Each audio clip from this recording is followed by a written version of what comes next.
അയ്യോ വിശന്നിട്ട് പാടില്ലല്ലോ, എന്താ കഴിക്കുക? നമ്മുടെ മലയാളികളുടെ പ്രിയപ്പെട്ട ഭക്ഷണമാണ് കഴിക്കാൻ പോകുന്നത്. പൊറോട്ട. പൊറോട്ടയുടെ ഷേപ്പൊന്നും കണ്ട് പേടിക്കണ്ട കേട്ടോ. കടയിൽ നിന്ന് വാങ്ങിയതല്ലേ, അവർ പോയി നിന്നപ്പോൾ ഇതുപോലെ മുറിഞ്ഞൊക്കെ പോയി. എന്തായാലും നമ്മളിതെല്ലാം ചുട്ടിക്കൂട്ടി കഴിക്കാനുള്ളതല്ലേ. പിന്നെ ഇപ്പം ഇന്ന് ഉറിങ്ങിപ്പോയാൽ എന്താ, ഇല്ലെങ്കിൽ എന്താ അല്ലേ.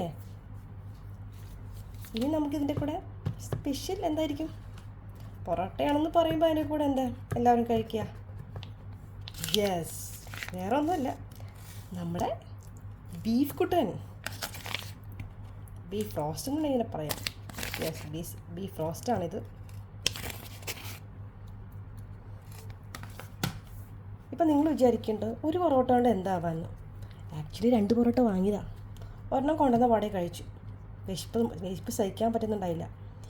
ഇനിയിപ്പോൾ ബാക്കിയൊന്നും ഒരു പൊറോട്ടയും കൂടെ കുറച്ച് ബീഫിൻ്റെ കറി ഇതൊന്ന് വെച്ച് അഡ്ജസ്റ്റ് ചെയ്യാം.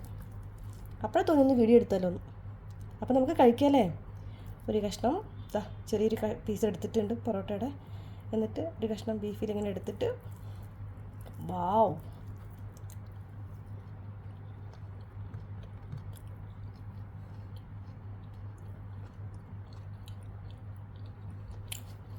ആരോടും പറയണ്ട, നല്ല ടേസ്റ്റ് ഉണ്ട്. ബായ്.